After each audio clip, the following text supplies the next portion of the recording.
मैं अयोध्या नरेश दशरथ पुत्र एवं प्रभु श्री राम का अनुज लक्ष्मण महापंडित महाज्ञानी रावण को गुरु रूप में सादर प्रणाम करता हूं।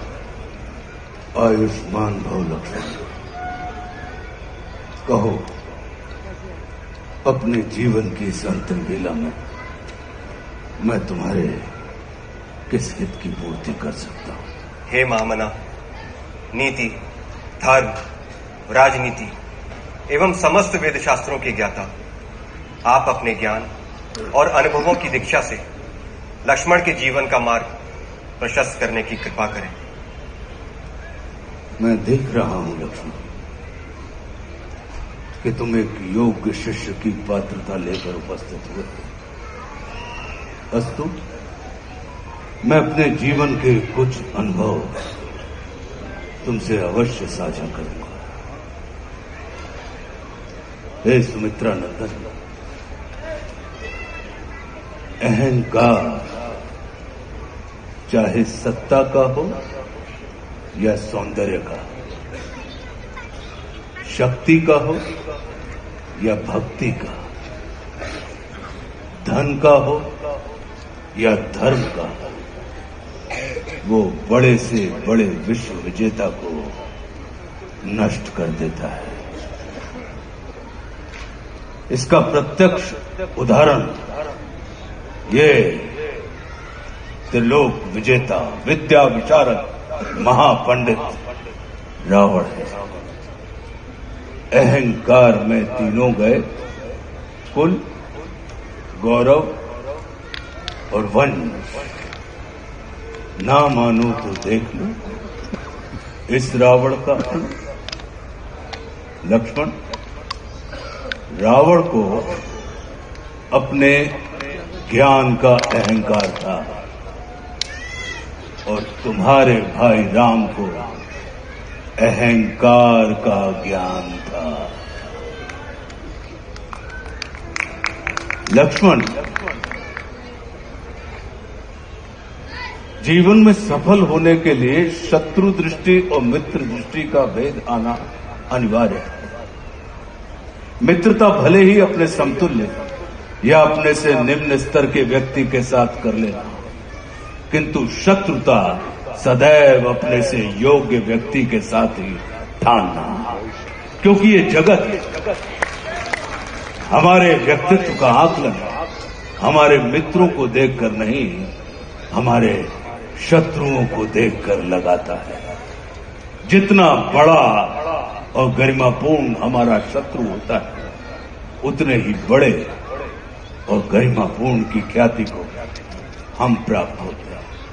देखो ना, इस जगत ने जो कुछ राम से जुड़कर प्राप्त नहीं किया, उसे रावण ने राम से लड़कर प्राप्त कर लिया।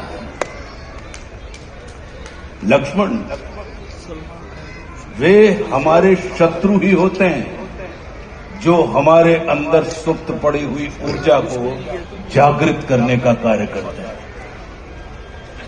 हमारा शत्रु ही होता है जो हमें असुरक्षा से निकालकर सुरक्षा में जाने की प्रेरणा देता है।